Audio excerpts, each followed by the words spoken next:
Hello दोस्तों, कैसे हैं आप सब। उम्मीद करते हैं तो हम लोग खैरियत से होंगे। मैं हूं आपका दोस्त अहमद खान और आप देख रहे हैं आपका अपना यूट्यूब चैनल अहमद इन्फो। तो दोस्तों, ई अराइवल कार्ड पर ये मेरा आखिरी वीडियो है, क्योंकि इससे पहले मैं इस पर 2 वीडियो बना चुका हूं। आमतौर पर मैं एक ही टॉपिक पर ज़्यादा वीडियो नहीं बनाता, क्योंकि बहुत सारे कॉन्टेंट पेंडिंग में हो जाते हैं।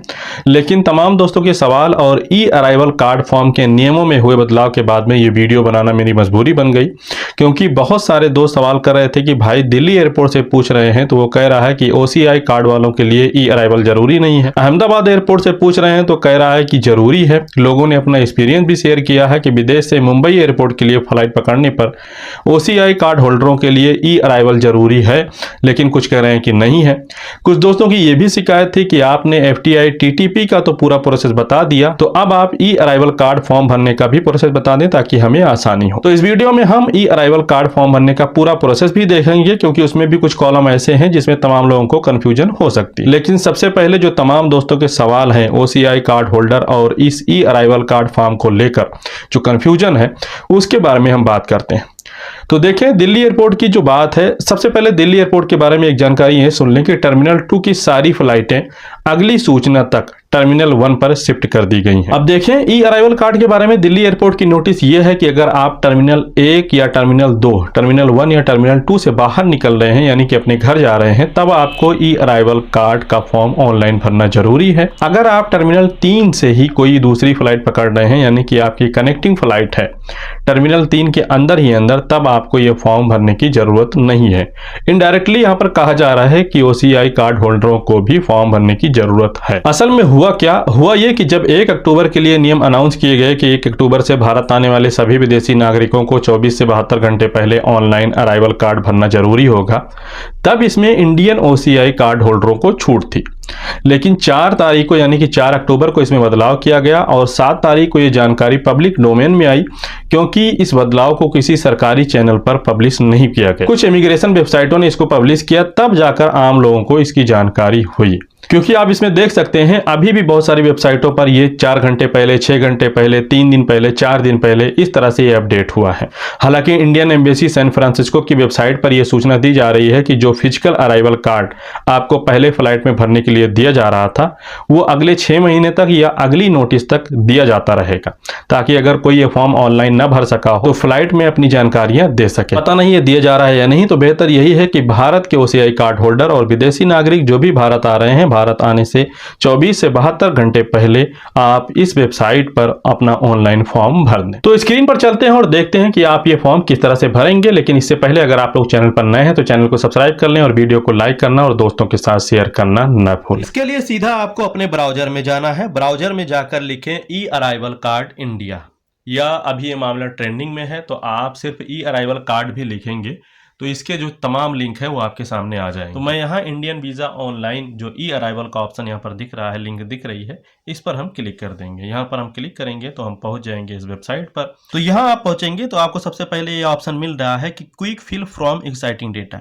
यानी कि अगर आपने पहले ये फॉर्म कभी फिल किया है, यानी कि पिछले 15 दिनों में या 10 दिनों में जब से ये नियम लागू हुआ है, तो आप यहाँ पर सिर्फ अपना पासपोर्ट नंबर और नेशनलिटी डाल के ये नीचे जो कैप्चा कोड है ये डाल के आप आगे क्लिक करेंगे तो आपका जो पूरा डाटा है वो खुद ब खुद यहाँ पर फिल हो जाएगा।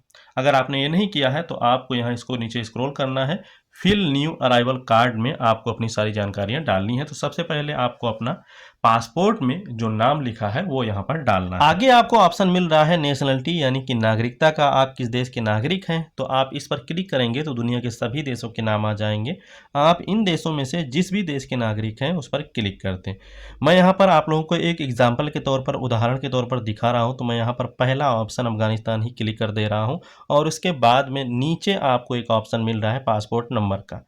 तो मैं यहाँ पर अपना फेक पासपोर्ट नंबर डाल रहा हूँ। आप लोग अपना सही जो आपका असली पासपोर्ट नंबर है वो यहाँ डालें। इसके बाद पर्पोज का ऑप्शन है, यानी कि आप किस लिए जा रहे हैं। तो इस पर आप क्लिक करेंगे तो यहाँ पर आपको बहुत सारे ऑप्शन मिलेंगे, जैसे कि tourist, business, medical, Ayush, conference, research, study, employment, official, diplomatic, ओदा। तो इनमें से आप जिस भी काम के लिए या जिस वीज़े पर आए हुए हैं उस पर क्लिक करते हैं। मैं यहाँ पर चूंकि इसको उदाहरण के तौर पर बना रहा हूँ, भर रहा हूँ ये फॉर्म, तो मैं यहाँ टूरिस्ट पर क्लिक कर दूंगा। इसके बाद है अराइवल डेट, यानी कि किस तारीख को आप यहाँ भारत पहुँचेंगे। तो यहाँ सेलेक्ट डेट में आप क्लिक करेंगे तो आपको इस तरह की तारीख मिलेगी। 3-4 दिनों का ऑप्शन है, आप जिस भी तारीख को पहुँच रहे हैं उसी हिसाब से क्लिक कर लें। उसके बाद में यहाँ पर आपको ऑप्शन मिल रहा है कि आपने आखिरी 6 दिनों में किन किन देशों की यात्रा की है।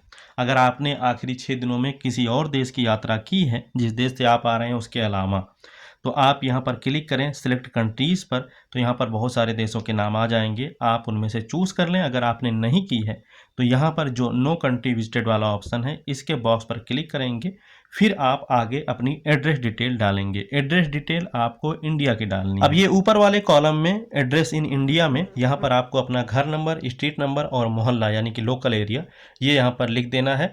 मैं यहाँ पर एग्जाम्पल के तौर पर लिख रहा हूँ, तो मैं दिल्ली का एक एरिया यहाँ पर लिख दे रहा हूँ। और उसके बाद में यहाँ स्टेट का ऑप्शन है राज्य का, तो इसमें भी मैं दिल्ली चूज़ कर लूँगा। आप जिस भी स्टेट में जा रहे हैं वो चूज़ कर लें। फिर यहाँ डिस्ट्रिक्ट वाला ऑप्शन है, इस पर आप क्लिक करेंगे तो जो भी स्टेट, जो भी राज्य आपने चूज़ किया रहेगा उसके तमाम जिलों के नाम यहाँ पर दिखने लगेंगे। आप जिस भी जिले में जा रहे हैं उस पर क्लिक कर दें। अगर आप नहीं जानते तो नॉट नाउन वाला जो ऑप्शन है उस पर आप क्लिक कर सकते हैं। इसके बाद आपके पास ऑप्शन है ईमेल आईडी का, तो ईमेल आईडी यहाँ पर आपको एक डाल देनी है। उसके बाद में है contact number, emergency contact number आपको इसमें डालना है। तो सबसे पहले ISD कोड आपको चूज़ करना है, यानी कि जिस भी देश का फ़ोन नंबर आपके पास में है उसका कंट्री कोड यहाँ पर चूज़ करना है। इस पर आप क्लिक करेंगे तो दुनिया के सभी देशों के कंट्री कोड आपको दिखने लगेंगे। आप इसमें से अपना कंट्री कोड चूज़ कर लें और उसके बाद में बगल में मोबाइल नंबर डाल दें।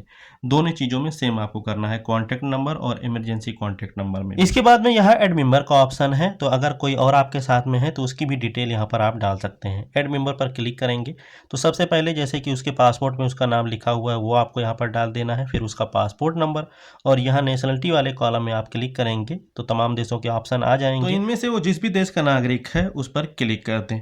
अगर आपके साथ में एक से ज़्यादा आदमी है, आप उसकी जानकारी यहाँ पर ऐड करना चाहते हैं तो यहाँ जो प्लस वाला मार्क बना हुआ है इस पर क्लिक करेंगे तो एक और कॉलम ओपन हो जाएगा।